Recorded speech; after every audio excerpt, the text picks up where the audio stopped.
In the heart of the Caribbean, two American soldiers set foot on a place they were never meant to be. What should have been a simple mission to assist at the embassy quickly turns into something far darker. The air feels heavy, the silence too deep, as if the island itself is hiding secrets beneath its waves and shadows. From the very first moment, a strange sense of danger follows them. Missing Marines, whispers of men vanishing in the night, and rumors of figures cloaked in black moving through the darkness. This is no paradise. This is a trap. Before we dive deeper into this deadly journey, make sure to like this video and subscribe so you don't miss the most thrilling stories of survival, betrayal, and vengeance. The soldiers quickly realize something is wrong. They were sent here to assist, but no one seems to have been expecting them. The commander's orders are vague, the local Marines look uneasy, and the island's streets carry an unsettling silence. Then comes the truth. 4 men have already disappeared. 2 vanished during a fishing trip, and 2 more were taken right in the heart of the city. One moment they were speaking to their comrades, and the next, gone without a trace. The only witness? A terrified child who swears he saw giants dressed head to toe in black, dragging the soldiers into a waiting boat. Ninjas. But why here? Why now? The soldiers know they've stepped into something far deadlier than a routine mission. The mystery deepens as the reports pile up. Marines are not just disappearing, they are being hunted.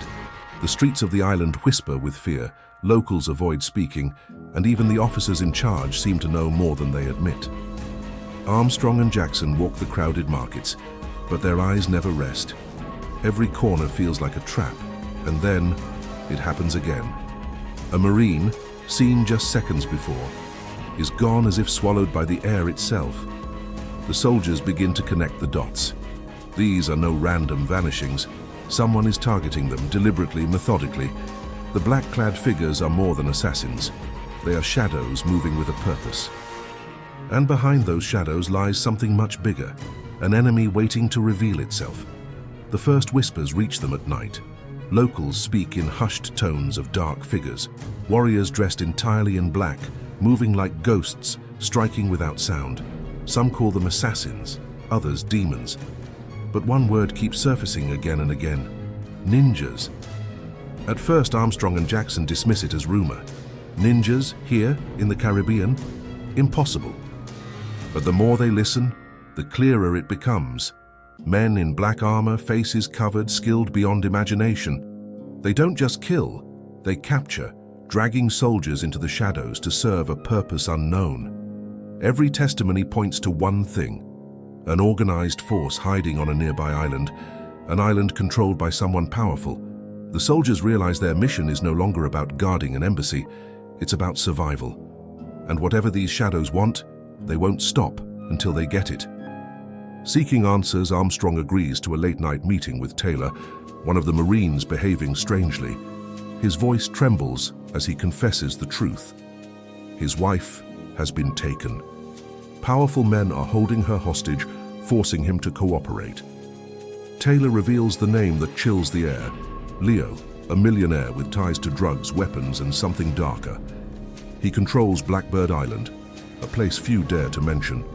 There, soldiers are disappearing and never coming back. But before Taylor can say more, the sound of footsteps approaches. Shadows flood the room. Blades glint in the dim light. The meeting was a trap. Betrayal runs deeper than they imagined. Taylor falls, and his last words hang heavy in the air. "They have my wife. Stop Leo." The soldiers know now, this is not just a mission. This is war. With his final breath, Taylor's secret is revealed. His wife has been kidnapped and taken to Blackbird Island. She is the leverage, the chain keeping him silent and obedient. Armstrong feels the weight of the confession. This wasn't just a Marine losing his way. Taylor was a man crushed by fear, manipulated by those who prey on weakness. His betrayal was born out of desperation, not choice. And now the truth is clear. Leo is building something monstrous on that island. Rumors of drug empires, whispers of experiments too cruel to imagine, and the presence of ninjas, elite killers serving as guardians of his secret. Taylor's blood stains the ground, but his words ignite a fire. Armstrong and Jackson know they cannot turn back. To uncover the truth, they must step into the very heart of the darkness. Blackbird Island rises from the ocean like a fortress of shadows. Locals avoid its waters, fishermen refuse to sail near it, and even the bravest whisper its name with fear. It is more than an island. It is a kingdom of secrets, ruled by Leo, guarded by assassins. From hidden docks to high walls, the place is designed to keep intruders out and captives in. Inside, whispers tell of a laboratory where science is twisted into something unholy. Soldiers taken against their will, experiments that should never exist, an empire built on blood, drugs, and fear. Armstrong and Jackson know stepping onto that island could be their end, yet if they don't, more lives will be lost. The choice is not theirs anymore, it is destiny. And before we move further into this deadly journey, take a moment to like this video and share it with a friend who loves epic action stories. Your support keeps this mission alive. Inside Blackbird Island, the truth is more horrifying than the rumors. In hidden chambers, scientists work under Leo's command, turning men into weapons. Genetic experiments reshape flesh and bone, creating warriors faster, stronger, and deadlier than anything human. These are not just trained assassins. They are engineered killers built without fear, without pain, and without mercy. Their only loyalty is to the man who controls them. Armstrong and Jackson watch in silence as cages open, and these creatures step into the light. Muscles carved like steel, eyes cold as stone, moving with lethal precision. What once belonged to the Marines has now become part of Leo's army. The mission has shifted from rescue to stopping the birth of an unstoppable force. In the shadows of the island, Armstrong meets Alice, the daughter of Professor Sambor, the scientist forced to create these abominations. She carries the weight of two worlds, her father's broken dream of curing disease and the nightmare Leo twisted it into. Alice's voice trembles as she reveals the truth. She has been used as bait, a prisoner whose life keeps her father chained to Leo's empire. Without her, the professor would never obey. Her pain is not only captivity, it is knowing that her father's genius has been corrupted to build monsters instead of miracles. As Armstrong listens, something awakens in him. This is no longer just about duty or orders. It's about loyalty, about protecting the innocent, and about vengeance against the evil that thrives on fear. But vengeance is a dangerous path. And on this island, vengeance and survival may not walk together. The governor's mansion glitters with music and laughter, but behind the polished walls lurks corruption. Officials smile, glasses clink, and the air reeks of deception. Among the guests, Armstrong and Jackson spot him, Leo, the man behind the empire, standing with the confidence of a king.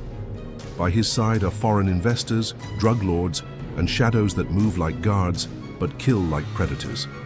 Every word exchanged at the reception is a mask, every handshake a deal sealed in blood. Then the unthinkable happens. An outburst shatters the facade. A woman cries out, exposing Leo as a criminal before the crowd. Chaos erupts. Guards drag her away, but not before Armstrong's eyes lock with hers. She knows the truth. She knows where the captives are. The reception was not a celebration, it was a trap. And now, Armstrong realizes, he is already caught inside it. The music fades into shouts. The chandeliers above still shine, but the floor of the mansion becomes a battlefield of chaos. In the middle of it, Armstrong is seized, strong hands pulling him into the dark corridors behind the party. He fights, striking hard, but the black-clad shadows are too many. Blades press against his throat, ropes bind his wrists, and in seconds, the hero is dragged away from the light and into the shadows. Jackson watches helplessly as his brother-in-arms disappears. The last glimpse he sees is Armstrong's defiance, eyes burning with the fire of a man who refuses to surrender, even when trapped. Armstrong is thrown into the back of a vehicle, the night swallowing him whole. The destination is certain, the island's core where no soldier has ever returned alive. The sea is restless, the moon casting silver streaks across the waves. Jackson knows there's no time to waste. Armstrong is gone, and every second counts. With the help of Alice and a few loyal allies, he sets sail toward Blackbird Island. The boat cuts through the darkness, its engine whispering against the water, as if the ocean itself wants them silent. Ahead, the silhouette of the island looms larger, guarded by patrols and watchtowers. One wrong move and they'll all be dead before they reach the shore. Every face on the boat reflects the same thought. This isn't just a rescue, it's a suicide mission. But loyalty leaves no room for hesitation. To save Armstrong, to stop Leo, they must risk everything. As the boat glides closer, Jackson grips his weapon tighter. The night is about to explode into fire. Inside the hidden chambers of the island, Alice finally speaks the truth. Her father, Professor Sambor, once a man chasing the cure for cancer, has been forced to twist his genius into horror. DNA manipulation, genetic reprogramming, soldiers stripped of their humanity. What was meant to heal now builds an army of killers, faster than Olympic athletes, stronger than steel, and trained to obey without question. These are not assassins by choice. They are monsters by design. Tears run down Alice's face as she admits her role. "I was the key," she whispers. "Leo kept me prisoner so my father would keep working. If I died, the project would die too." Armstrong and Jackson now understand. This is no cartel, no gang. It's a factory of death, a weapon that could change the balance of power across the world, and it must be stopped, even if it costs them everything. The roar of iron gates shakes the ground as Armstrong and the captured Marines are thrown into a vast arena. Torches burn along the walls, casting shadows that twist like demons in the night. Then from the opposite side, the gates rise again, and the super ninjas emerge. They move with inhuman speed, their eyes cold, their muscles engineered for one purpose: destruction. The crowd of criminals and warlords cheers, thirsty for blood, as the clash begins. Steel meets steel, fists crash against flesh, and every strike echoes like thunder. Armstrong fights with the fury of survival, his training guiding every move. Jackson breaks free to join the chaos, side by side with his brother in arms. But the ninjas are relentless, almost unstoppable. The arena becomes a storm of blades and screams. It is not just a fight, it is a test, a show of power, and only the strongest will leave alive. From the chaos of the arena, Armstrong rises, battered but unbroken. Across the flames, Leo stands with arrogance, flanked by his engineered assassins and corrupt allies. His empire of drugs, blood, and shadows has ruled unchecked, until now. Armstrong charges forward, blades clashing, fists striking with the rage of every soldier lost. One by one, the ninjas fall. The battle narrows until only two figures remain: Armstrong and Leo. Leo fights with cunning, wielding every dirty trick at his disposal. But Armstrong fights with something greater: honor, loyalty, and the fire of vengeance. The clash is brutal, every strike echoing the fate of the island itself. With one final blow, Armstrong brings Leo down. The tyrant's empire crumbles, his dream of invincible warriors shattered. But victory comes at a cost. The island burns, and escape is the only chance for survival. Flames devour Blackbird Island, turning the night sky red. Explosions echo as the laboratories collapse, and with them Leo's twisted empire. Armstrong, Jackson, Alice, and the surviving Marines sprint through smoke and fire, each step a race against death. On the shore, the boat waits, freedom within reach. Armstrong looks back one last time. The island burns, but so do the memories of betrayal, blood, and vengeance. Justice has been served, but the scars remain. As the engines roar and the boat speeds away, dawn breaks over the ocean. A new day rises, yet the shadows of the past linger. Armstrong knows this fight is over, but war always leaves echoes. Before we close this chapter, did you already like this video, share it with a friend, and subscribe to the channel? If not, now is the perfect time. Stay with us for more epic stories of action, survival, and redemption.